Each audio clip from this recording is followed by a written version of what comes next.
Hey guys, मैं हूं आपके साथ सचिन मेवाड़ और हम पढ़ रहे हैं history of Rajasthan. History of Rajasthan में जो हमारा टॉपिक चल रहा था वो चल रहा था राजस्थान में मराठाओं का प्रवेश। इससे पहले इस टॉपिक पर हम एक जो वीडियो है वो बना चुके हैं, आज ये इसका सेकंड पार्ट है। आज हम इससे आगे बढ़ेंगे। हमने इससे पहले का जो टॉपिक था उसमें इसकी जो प्रारंभिक पृष्ठभूमि है उसके बारे में बातें की थी। आज हम कारणों को जानेंगे कि राजस्थान में मराठाओं के प्रवेश के पीछे क्या क्या महत्वपूर्ण कारण थे। तो चलिए स्टार्ट करते हैं और देखते हैं महत्वपूर्ण क्या क्या कारण रहे। राजस्थान में मराठाओं के प्रवेश के कारण,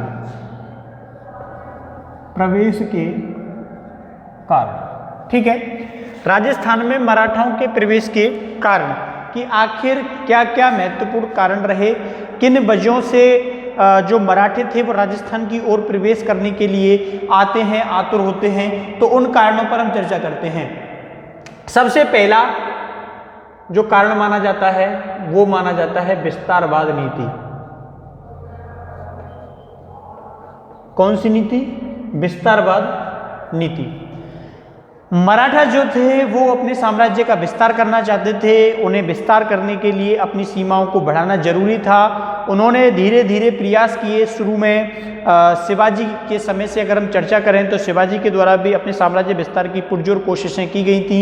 एक हिंदू राष्ट्र, एक हिंदू पद पादशाही की शासन की व्यवस्था स्थापित करने के प्रयास किए गए थे। तो ये मराठाओं की शुरू से ही एक सोच थी कि हमें एक बड़े भूभाग को मराठा साम्राज्य के अधीन लेके आना है। तो ये इनके प्रमुख कारणों में शामिल किया जाता है, ठीक है। दूसरा जो महत्वपूर्ण कारण माना जाता है, इसका दूसरा महत्वपूर्ण कारण यह माना जाता है कि मराठाओं की आर्थिक स्थिति में सुधार, आर्थिक स्थिति में सुधार करना या सुधार लाना, यह भी एक कारण था। क्योंकि मुगलों के साथ निरंतर संघर्ष करने से, औरंगजेब के साथ निरंतर संघर्ष करने से, इसके अलावा मराठों के आंतरिक संघर्ष से एक दूसरे के प्रति जो इनके विश्वास की जो कमी आई थी, उस विश्वास की कमी को पाटने में जो मराठा साम्राज्य ने अपना धन व्यय किया, अपना पैसा व्यय किया, अपनी शक्ति छीन की, उस शक्ति को दोबारा मजबूत करने के लिए किसकी जरूरत थी? पैसे की जरूरत थी। इसलिए इनकी आर्थिक स्थिति में क्या जरूरी था? सुधार लाना जरूरी था। और सुधार किससे आएगा? एक अच्छे इनकम, एक अच्छे स्रोत, एक अच्छे टैक्स की व्यवस्था हो, पैसा निरंतर आता रहे। इसीलिए भी राजस्थान के ऊपर आक्रमण करने की इनकी जो इच्छाएं हैं वो क्या होती हैं? प्रबल होती है। इसलिए ये भी एक क्या माना जाता है? महत्वपूर्ण कारण माना जाता है। इसके अलावा एक जो प्रवृत्ति थी वो थी धन लूटने की। धन लूटने की प्रवृत्ति।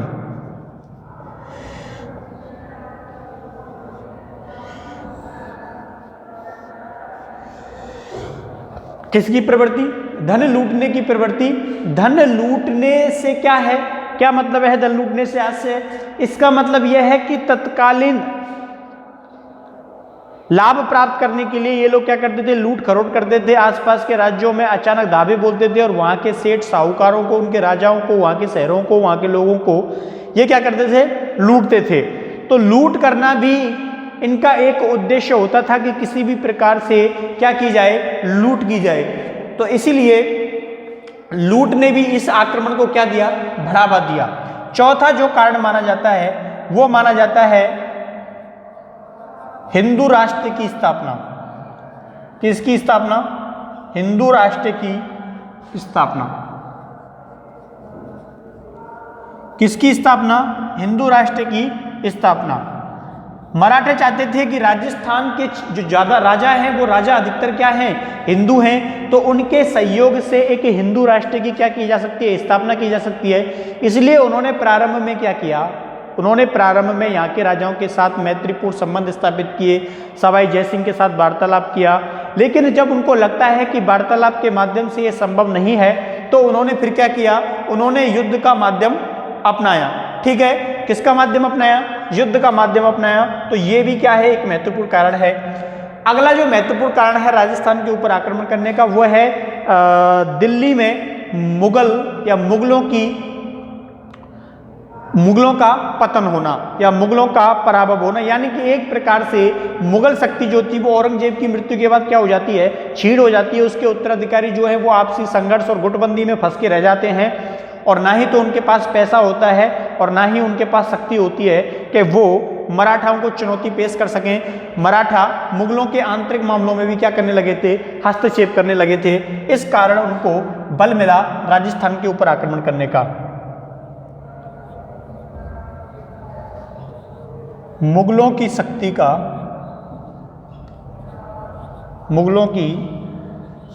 का पतन होना, ये भी एक कारण है। ठीक है, मुगलों की शक्ति का पतन होना, तो ये एक महत्वपूर्ण कारण माना जा सकता है। अगर मुगल होते तो निश्चित ही स्थिति अलग होती।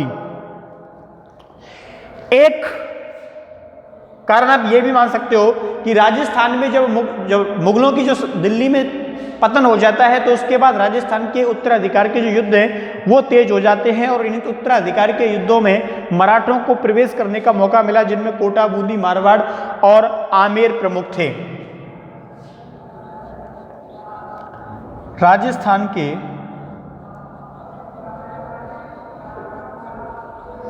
उत्तराधिकार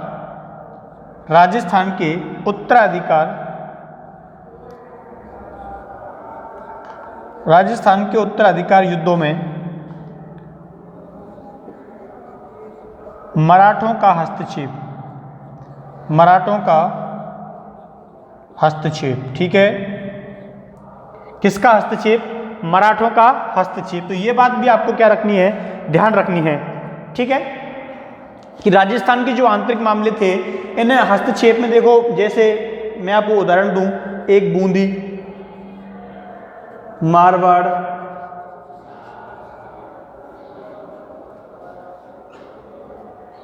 आमेर के मामले में भी इन्होंने हस्तक्षेप करने का प्रयास किया।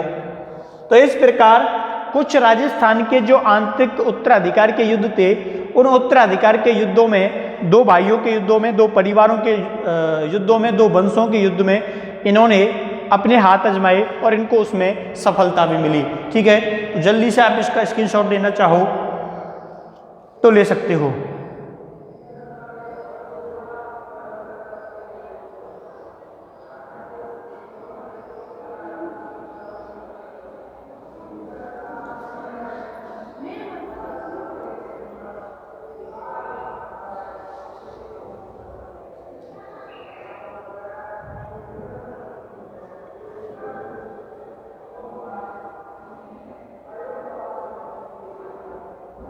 चलिए मिटा दें इसको।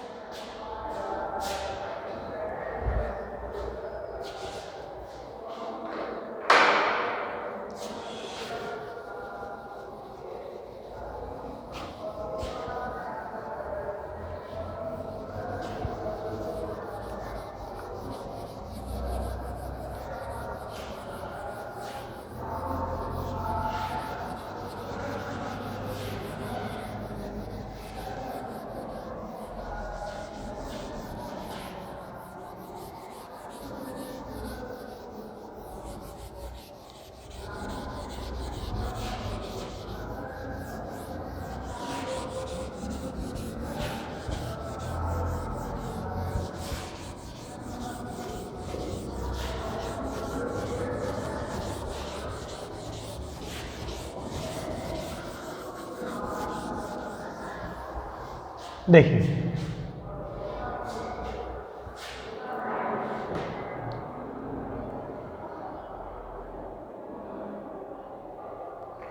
हम बात करते हैं जय सिंह के बारे में कि जय सिंह जो है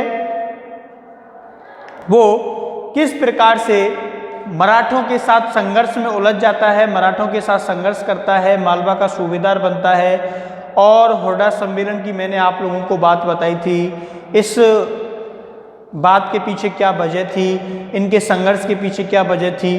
तो ये इसमें बहुत सारे अभी कारण बाकी हैं, उन्हीं कारणों को हम लेते हैं एक एक करके कि आखिर होता क्या है। देखिए, जब मराठों की स्थिति उत्पन्न हो जाती है तो मराठे क्या करते हैं, मराठे राजस्थान को लूट का केंद्र बना लेते हैं, लूट का केंद्र बना लेते हैं।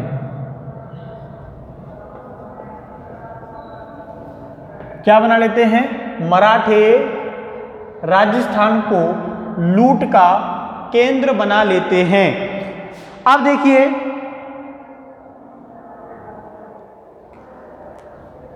इसमें एक विवाद का कारण क्या होता है कि यहाँ के जो उत्तराधिकारी युद्ध उस समय चल रहे थे, उन उत्तराधिकार के युद्धों में बाहर के लोग आने लग गए, मराठा आने लग गए, आंतरिक मामलों में हस्तक्षेप करने लग गए। इसके अलावा राजस्थान के जो शासक हैं वो भी आपस में लड़ने झगड़ने लग जाते हैं। ठीक है, चलिए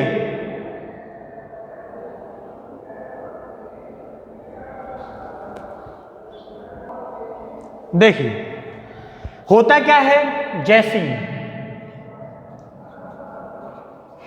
जब जयसिंह जो है, मैंने आप लोगों को बताया था कि इसको जयपुर की सत्ता से बेदखल कर दिया गया, आमेर की सत्ता से बेदखल कर दिया गया था मुगलों के द्वारा। उस समय ये सहायता लेने कहाँ गया था, मेवाड़ गया था। मेवाड़ गया था तो मेवाड़ के राणा ने उस समय इसकी सहायता की, मदद की, लेकिन इसके साथ एक लड़की का विवाह किया था अपनी का, जिसका नाम क्या था, चांद कुंवर था। उस लड़की का नाम क्या था, उस लड़की का नाम था चांद कुंवर। और इसके साथ उसने 3 वादे जो हैं वो जयसिंह से करवाए थे। अब जयसिंह उस समय मजबूर था क्योंकि उसको राजा की गद्दी चाहिए थी। अगर वो गद्दी प्राप्त नहीं कर पाता तो किस काम के वो प्रॉमिस, किस काम की सत्ता, किस काम के पद प्रतिष्ठा। तो चांद कुंवर की शादी के समय जो मेवाड़ की राजकुमारी थी, 3 शर्तें की गई। पहली शर्त यह थी कि चांद कुंवर से उत्पन्न संतान, चांद कुंवर से उत्पन्न संतान, ठीक है, चांद कुंवर से जो बच्चा पैदा होगा वो बच्चा अगली आने वाली जो शासक होगा वो बनेगा, अगली आने वाली पीढ़ी का नेतृत्व करेगा, यानी कि अगला आमेर का क्या होगा, शासक होगा। तो चांद कुंवर से उत्पन्न संतान आमेर की गद्दी पर बैठेगा, आमेर की गद्दी पर बैठेगा। यह पहली शर्त थी। जयसिंह ने सोचा कोई बात नहीं, हो ही जाएगा 1-2 साल में बच्चा, कोई परेशानी नहीं। चांद कुंवर की शादी के समय दूसरी शर्त यह रखी गई थी कि चांद कुंवर क्या बनेगी, आमेर की महारानी बनेगी, आमेर की क्या बनेगी, महारानी बनेगी। तो जयसिंह ने सोचा इसमें कोई परेशानी नहीं, बन जाएगी महारानी। तीसरी शर्त क्या रखी जाती है, तीसरी शर्त यह रखी जाती है कि चांद कुंवर से उत्पन्न पुत्री या चांद कुंवर से उत्पन्न पुत्री का विवाह, चांद कुंवर से उत्पन्न पुत्री का विवाह मुगलों के साथ नहीं होगा, मुगलों के साथ नहीं होगा। किसके साथ नहीं होगा, तो चांद कुंवर से जो उत्पन्न संतान होगी उस संतान की जो शादी है वो किसके साथ नहीं कर सकेंगे, मुगलों के साथ नहीं कर सकेंगे। तो इस प्रकार 3 शर्तें जो हैं वो जयसिंह ने कर ली। तो जयसिंह ने उस समय ये शर्तें कर ली, कहा कोई बात नहीं, और चांद कुंवर के साथ क्या हो जाता है, जयसिंह का विवाह हो जाता है। और जयसिंह की मदद कौन करती है, मेवाड़ की सेना करती है, और दोबारा से जयसिंह कहाँ का शासक बन गया था, ये बन गया था आमेर का। ये पूर्व की बातें थी, लेकिन इसकी वजह से क्या हो गया, आमेर में गृह युद्ध उत्पन्न हो गया। जयसिंह ने जैसा उस समय सोचा था बिल्कुल वैसा उल्ट उसके विपरीत हुआ। क्या हुआ, उसके बिल्कुल विपरीत हुआ। लेकिन हुआ क्या, उल्टा हो गया। इस जयसिंह की एक रानी थी, उसका नाम क्या था, सूरज कुंवर। इस सूरज कुंवर से 1722 में इस सूरज कुमार से 1722 में एक लड़का पैदा हुआ, उस लड़के का नाम क्या था? ईश्वरी सिंह। सूरज कुमार से एक लड़का पैदा हुआ, उस लड़के का नाम क्या था? ईश्वरी सिंह। ठीक है। और ये जो चांद कुमार थी, इस चांद कुमार से जो पुत्र पैदा हुआ, इस चांद कुमार से जो पुत्र पैदा हुआ, वो पुत्र पैदा होता है 1728 में, यानी कि 6 साल के बाद में, और उसका नाम क्या रखा गया? माधो सिंह। उसका नाम क्या रखा जाता है? उसका नाम रखा जाता है माधो सिंह। तो यहां पे संघर्ष की स्थिति तो पहले से ही बन गई, क्योंकि पहले नियम हुआ करता था जो ज्येष्ठ पुत्र होगा वो ज्येष्ठ पुत्र क्या बनेगा? राजा बनेगा। लेकिन जयसिंह ने तो मेवाड़ के साथ संधि कर ली थी कि चांद कुमार का जो पुत्र होगा वो क्या बनेगा? राजा बनेगा, यानी कि शर्त के मुताबिक तो माधो सिंह को बनना चाहिए था। लेकिन विधि विधान नियम कानून ये कहते थे कि ज्येष्ठ पुत्र जो है वो शासक बनेगा। अब ये दोनों का जन्म हो गया। जयसिंह को तो तनाव बचपन में आ गया कि अब ये आगे जाके गुथेंगे, मरेंगे, लड़ेंगे। ठीक है। और बिल्कुल ऐसा ही होता है, बिल्कुल ऐसा ही होता है। जब जयसिंह की मृत्यु हो जाती है, कब हो जाती है? 1743 में। 1743 में क्या हो जाती है? मृत्यु हो जाती है। 1743 में जयसिंह की मृत्यु। जब 1743 में जयसिंह की मृत्यु हो जाती है, तो मृत्यु के बाद जो वहां के सरदार थे, वहां के जो सामंत थे, उन्होंने क्या किया? इस ईश्वरी सिंह को क्या बना दिया? आमेर का राजा बना दिया। और जैसे ही इसको आमेर का राजा बनाया तो मेवाड़ के लोग, मेवाड़ की जनता और वहां के सामंत भड़क उठे कि ये क्या है? ये तो संधि के खिलाफ है। शासक कौन बनना चाहिए? माधो सिंह बनना चाहिए। और माधो सिंह ने भी विद्रोह कर दिया। कुछ लोग माधो सिंह के भी पक्ष में थे, कुछ लोग माधो सिंह के भी पक्ष में थे। इसीलिए मेवाड़ के द्वारा क्या किया गया? आक्रमण की धमकी दी गई। किसकी? आक्रमण की धमकी दी जाती है। और राणा जगत सिंह ने क्या किया? राणा जगत सिंह, ये राणा जगत सिंह कहाँ के थे? मेवाड़ के थे। तो राणा जगत सिंह ने किसको समर्थन दिया? माधो सिंह को समर्थन दिया। इसके अलावा कोटा के जो नरेश थे, कोटा के नरेश भी क्या कर रहे थे? समर्थन दे रहे थे। क्यों समर्थन दे रहे थे?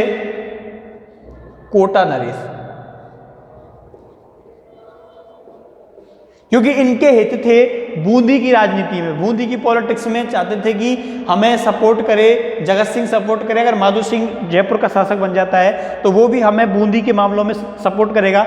इसलिए यहाँ कोटा के जो नरेश थे वो भी क्या कर रहे थे? समर्थन दे रहे थे। अब इसी के लिए उत्तराधिकार के युद्ध का आरंभ हो जाता है। अब इसमें ऐसा कैसे भला कि मराठे प्रवेश ना करें? जब इनके संघर्ष चल रहा है, इनकी लड़ाई चल रही है, तो ऐसा कैसे संभव है कि मराठे इससे दूर रहें?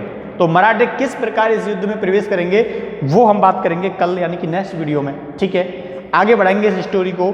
तो देखते रहिए, समझते रहिए, पढ़ते रहिए। मिलते हैं कल इससे आगे नए लेक्चर के साथ। तब तक के लिए थैंक यू, धन्यवाद, बाय बाय।